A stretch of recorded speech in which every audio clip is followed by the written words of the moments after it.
And on this episode of The Ship Has Sailed, we have this from the Hollywood Reporter. Jack Black, Paul Rudd circling reimagining of horror movie Anaconda. Now, years ago, this might have been an okay movie.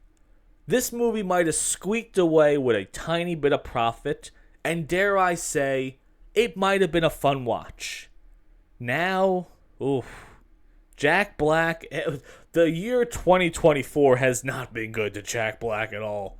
Popularity in the toilet, his band that's been around forever, future uncertain. After just a simple few words from his bandmates. Amazing. You have no idea what's going on with that band in the future. It might be done. It might be done.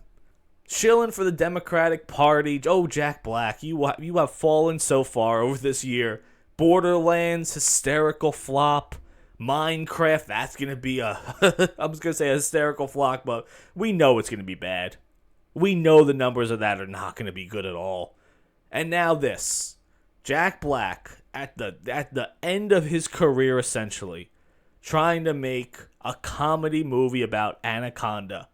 The plot of it, you know what? It's not the worst plot in the world. It's just, I don't trust these guys with it.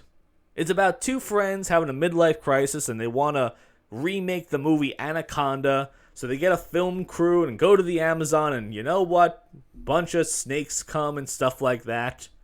It says they're headed to the rainforest only to find themselves in a fight for their lives against natural disasters, giant snakes, and violent criminals. On paper, it's not a bad idea. However, the budget's going to be absolutely overblown with this movie. Paul Rudd seems like a nice guy. I really don't have many bad things to say about Paul Rudd, but realistically, he's not really a star. He's not really in a lot of big budget, record-breaking blockbusters or diamond in the rough movies or all these things. Like, wow, that might be one of the greatest movies I've ever seen. Wow, that might be one of the greatest performances I've ever seen. Paul Rudd just has longevity, and that's about it. He's in a few things here and there. Obviously, Ant-Man is probably his most popular thing. That trilogy has not been really great. Realistically, if you have to look at the Marvel trilogies, the Marvel franchises going forward, Ant-Man is at the bottom of that list. They're not making much money. They're not really piquing much interest. It's okay at best. I think he's an okay actor. I think his rendition of Ant-Man wasn't bad. But overall, how much money are you paying for Paul Rudd? How much money is Paul Rudd realistically bringing to a movie? Two actors in a leading role that I don't really see them as leads anymore. Side characters at best. So right there, they're going to take a chunk of change from this budget, but I mean, the idea sounds kind of funny. The director is from the Nicolas Cage movie, The Unbearable Weight of Massive Talent. I thought that was a fun movie. I'm not going to say that was the greatest movie of the year, though, but you know what? I sat down and I laughed a lot watching it. I mean, Pedro Pascal was funny in that movie. Nicolas Cage was pretty good, and it was a really good watch. It was actually a very surprising movie for me. But can you recreate that fun? I don't even know if that movie even made a profit. Yeah, so what I'm looking at here, the budget was $30 million, and worldwide it made about $29 million.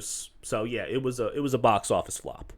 It actually lost a lot of money. I would say probably over $15 million because you take out theater costs and marketing and stuff like that. So when I hear the director of this movie is going to make this, that's not really inspiring much hope.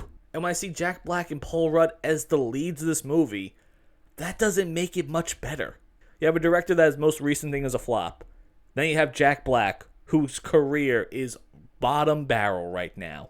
I think they're making another Jumanji movie too. Who cares about that? Who cares? They're going to learn really quickly that The Rock is not a box office talent. He's just in a lot of movies. And Paul Rudd, nice guy, but he ain't bringing in the numbers. So Anacondas, whatever this movie's going to be, I would be shocked if they actually go through with this movie and it makes it to theaters. I wouldn't be surprised if it just gets bought up by Netflix or something like that. Or more realistically, they just cut it. The studio gets a tax write-off and that's it. But in the end, what do you guys think about that? Oh, open up the border, let them all on in. They'll cook up some mischief, let